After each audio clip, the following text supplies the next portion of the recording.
Greetings to the Preparing a Thesis students here at Regent University. I have done something new this semester that I've not done before, really based on my experience of working with Doctor of Ministry dissertation students. And I thought, wow, if we can do it for the DMin students, we ought to be able to do it for our master's thesis students. So I have prepared a Chapter One template.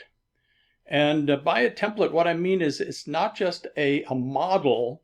It actually is a document that has all the formatting in it. So you can use it either to compose within the template, or you could literally copy content from another document and paste it in, and all the formatting will be there in Microsoft Word, including pagination, etc., etc. So I wanted to give you just a real quick kind of a video tour of this master's thesis template. So you will start out, of course, with a title page. Put the title of your thesis in it, your name, of course, Virginia Beach, just the date when you complete Chapter One and submit it. In some cases, you may decide to, tweak it a little bit, polish it a little bit before you pass it on, because this is the document you will provide your chair. And so it's going to be their introduction to your work going forward. And then, of course, title of the thesis, again, all caps, centered on the abstract page. And then the abstract with all caps and centered. And, of course, you've been working on your abstract. The abstract is always on its own page.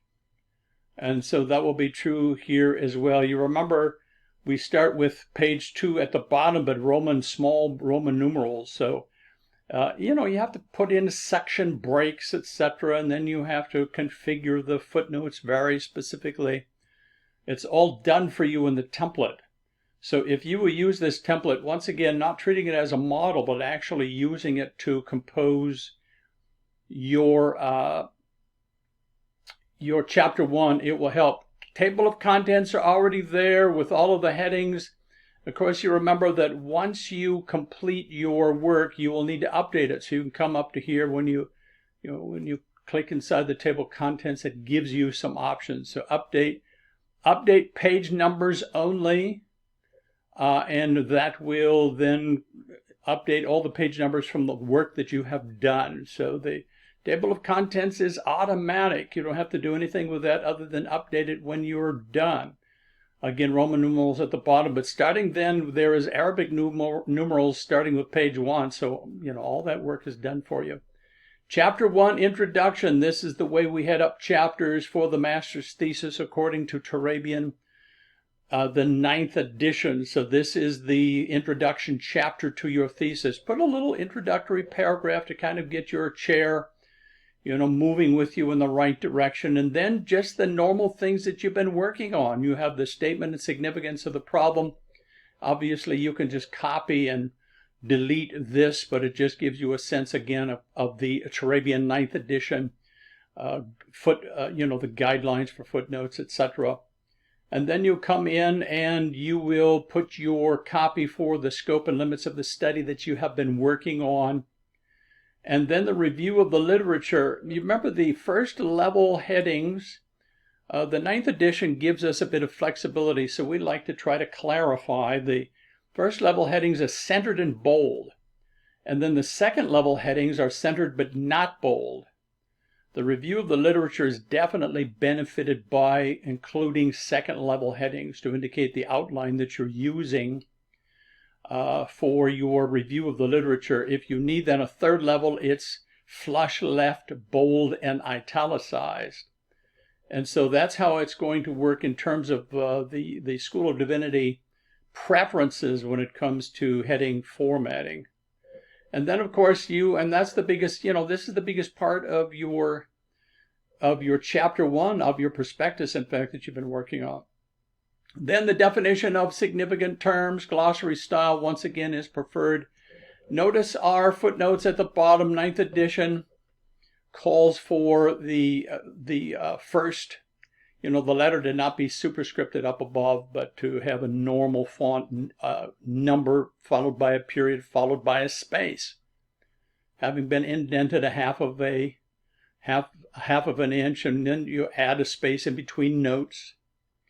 That's a little bit more difficult. You can find out how to go in and edit footnotes if you don't already know how to do so. I'm not going to really go into that here, but you know, YouTube is filled with great instructional ideas. So then you'll have your thesis statement so it can be easily identified by your chair. And then you will have the procedure for implementing the study. This is the logical structure of your thesis chapter by chapter. So, you know, it's just a couple of sentences per chapter, starting with chapter 2. I mean, you can mention chapter 1, but they're actually reading chapter 1. In chapter 2, then you're going to argue that, and you just outline how you plan on supporting your thesis. And so that's the very last piece of chapter 1. And then the bibliography, of course, headed on its own page. Remember, the bibliography is single-spaced with the first line flush left and then each line after that indented. And so that's how that's going to work for the bibliography. You've done all of this work. Now it's just a matter, I thought it might be helpful to give you a bit of a template. Once again, the page numbers. And when you're done inserting your copy, then you can just go up and update the page numbers, and it'll automatically update all the work that you have done. So that is the chapter 1 template. Feel free to use it. I think you may find it save you a bit of frustration when it comes to getting everything to work in Microsoft Word. So God bless you, everybody. I know you're doing great work, and I'm looking forward to reading it and providing you with a final grade. Of course, you know that you have your thesis chairs already appointed, and they're looking forward to working with you. So have a great time then finishing your work.